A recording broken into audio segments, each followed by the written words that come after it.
keeps control of the assets, it keeps its management authority, and basically stays in charge of the entirety of the public domain.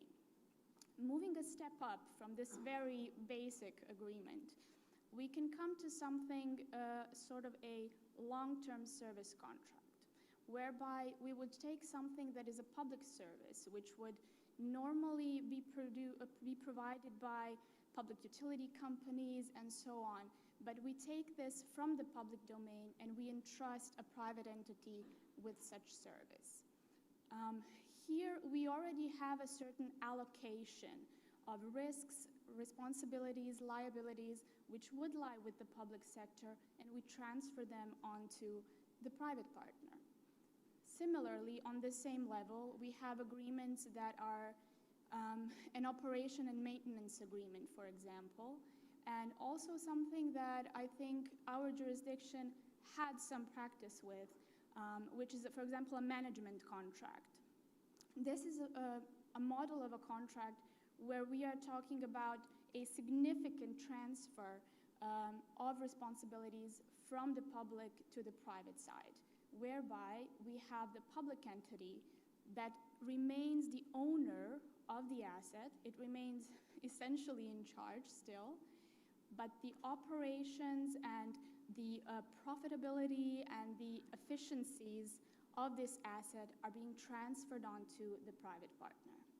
And through these two initial levels, we come to what I think we could call true PPP projects. And these are the models that we would apply to energy and infrastructure, which is the topic for today. And these are models of PPP contracts that we have with, for example, with the Vinča project and also with the Belgrade airport. If we look at the definition of the PPP in our law, in the PPP law, it would say that it is a cooperation of the private and the public partner for the securing of financing, construction, reconstruction, operations, maintenance. So we have a considerable amount of basically public responsibilities that we are transferring onto the public sector. Agreements of this type in international practice have become known according to their acronyms. And you may have had a chance to work with BOT or BOOT or DBFO projects and so on. The simplest form, a BOT project, stands for Build, Operate, and Transfer, would therefore entail the entrusting of the private partner with the construction of a certain assets, then the operating of that asset in a way that would hopefully allow the return of the investment to the private partner, and then the transfer of that asset to the public side. Basically, what I've tried to show you through this gradation of the basically transfer of responsibilities is that regardless of whether in front of you you have an agreement that is 50, 100, or hundreds of pages, you will have these structures of rights and obligations and additional layers of risk balancing that would basically allow you to see this structure maybe more clearly. With a little bit of time that I have left, I would like to expand this story, because I think what we have seen so far is a relationship that is very two-dimensional. Basically, we have the relationship between the public and the private side. But this relationship doesn't stand on its own, and it lives in an environment. And it's a very 3D environment. So we have their relationship with the financing parties. We have the contractors, the subcontractors. We have the responsibility towards the end users. And especially in energy project, we have what is in Serbia a very highly regulated contract, which is the agreement with the energy off-taker. And finally, we have basically a very three-dimensional structure that has to live in a certain social environment which is very important. And finally, it wouldn't be as complex as it is if we didn't have a fourth dimension to PPP projects, which is time. So what you would need in your contractual documentation are mechanisms that would ensure that this ecosystem of relations that you have created can endure over time and that it can withstand changes. So when you leave this conference and you work on your projects, firstly, you will identify a certain public need. Then based on, I hope, a sound value for money analysis, will approach selecting what types of responsibilities should be transferred onto the private partner, then structuring the relations with all the other interested stakeholders, and then ultimately implementing mechanisms to make sure that this structure can last over time. Thank you.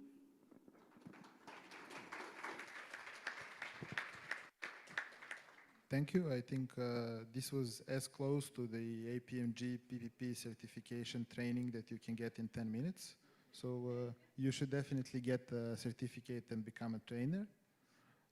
I recommend it to everybody.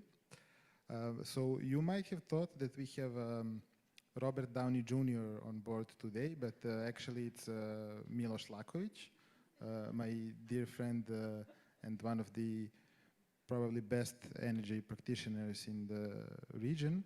So Milos will today share with us some of his insights when it comes to this very fine interplay between energy and PPP projects, what can be done and what cannot be done and in what ways. So Milos, please, the floor is yours. Thank you very much, Dragutin, for a kind introduction. Well, being an Ironman overnight, my day job consists of being a lawyer, unfortunately, mostly in the energy and infrastructure industry. Given the topic models of delivery of energy and infrastructure today, I'm going to focus on the energy part, while I will also touch upon certain aspects which are relevant for all PPPs. When we talk about energy delivery, what we mean is basically forms of energy as electricity, gas, heat from whatever source, and of course transport energy. Now, if we when we know that gas actually in this region is gathered from one source, then there is not much possibilities to talk about different opportunities in this sector, but I think that electricity and heat is something that we can discuss further and in detail, especially in relation to PPPs. What is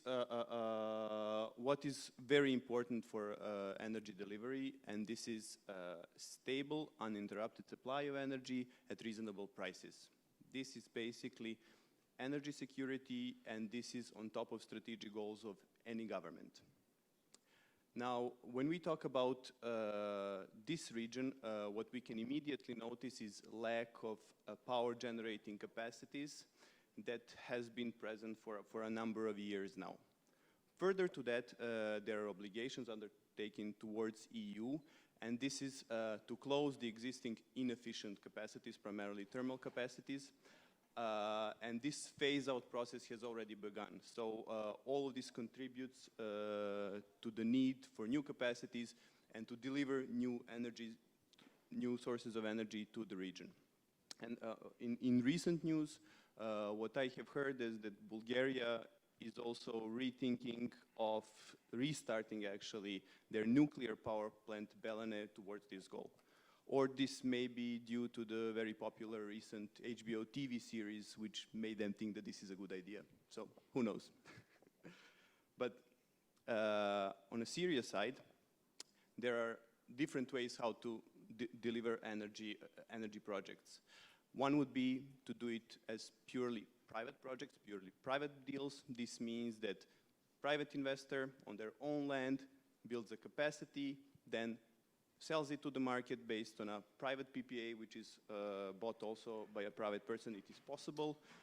We now see trends in significant price reductions, which make this possible also for renewables. I will talk about one project a bit later. Then you can do a purely public project, that this means that a public part and state entity actually develops the project by themselves. What is important here, and what we have heard in the first panel, is that there are, of course, debt ceilings and other restrictions for public entities to do this on their own. There are, thirdly, subsidies, mostly with respect to renewables, such as feed-in tariffs, contracts for differences. Now we are talking about auctions, which is one method that are also present, and we'll see what policy solutions in the region will be, especially having in mind the new EU winter package, which actually does not put in national targets, but has an overall target on renewables. And of course, lastly, we come to PPPs, which are an important factor in developing energy projects, and which I will talk about today. Now, as a side note, there are also legally other mechanisms how to implement other than the local PPP framework, and this is by way of concluding direct international bilateral agreements between certain countries, which oftentimes exclude competition and exclude the application of the PPP framework, and then just award basically delivery of such projects to certain companies. Now, this is more of an this is an example, but an exception rather than a rule. And this is slowly, I think this process is slowly phasing out due to EU accession and due to the fact that some of the countries in the regions are members of the WTO, which has specific legal frameworks such as General Procurement Agreement, which actually prohibit these sorts of structures.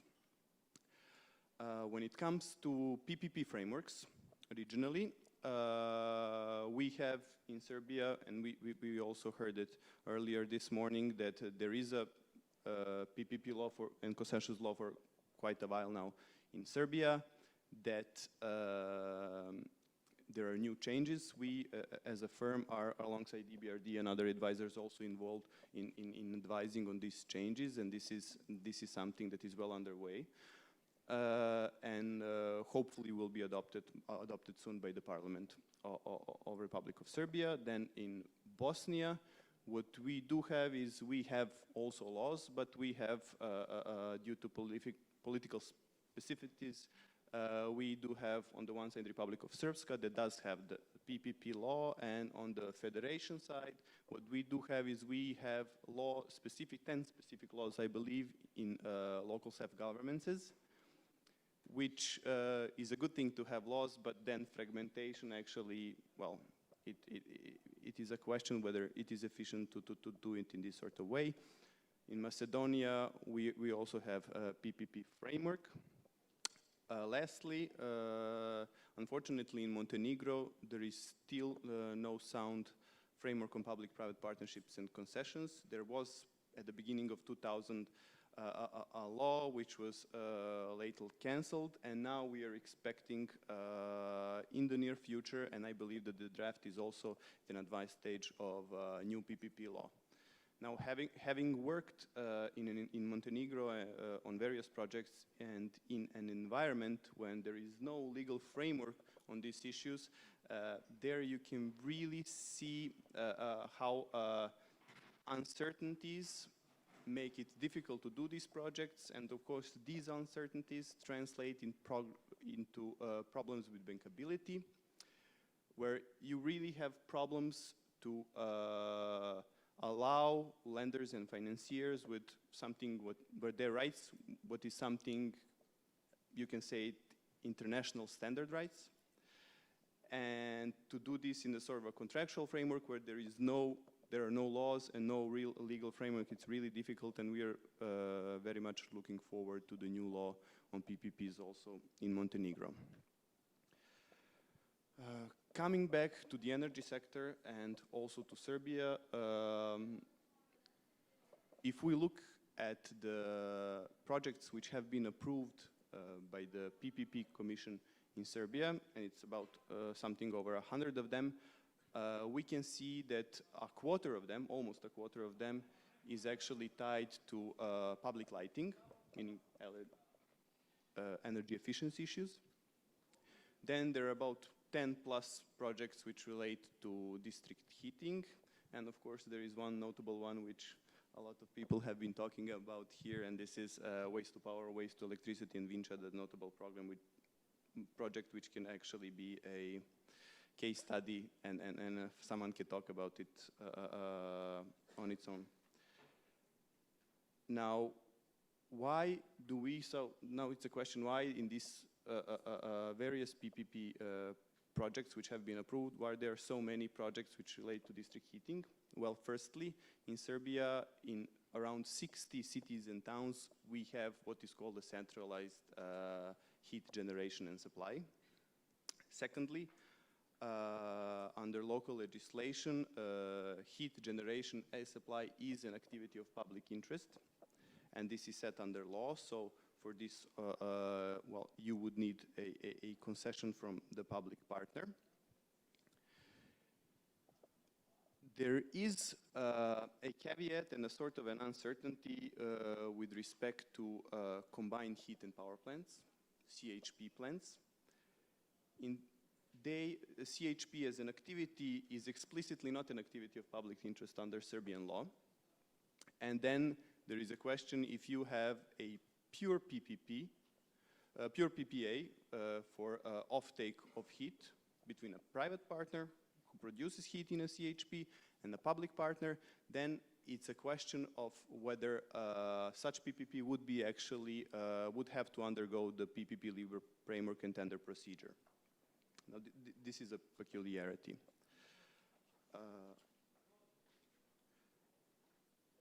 What we do expect and what we are seeing now currently on the market is that also projects relating to electricity generations are expected to find their way of being developed under the PPP framework.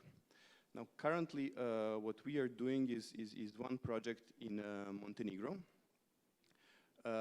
It's about a 200 megawatt solar power plant where the government, it is conducted in a sort of a concession, having before said that there is no real legal framework that governs PPPs. It is a concession-like framework where the state is actually giving the land and guaranteeing the offtake of electricity, but based on market prices. And this is really important, and it came as a surprise to me personally that you would have such a large project. I believe that it's going to be the biggest solar power plant in Europe, and to have it actually done based on a market price, which again ties in what I have been saying with actually the reduction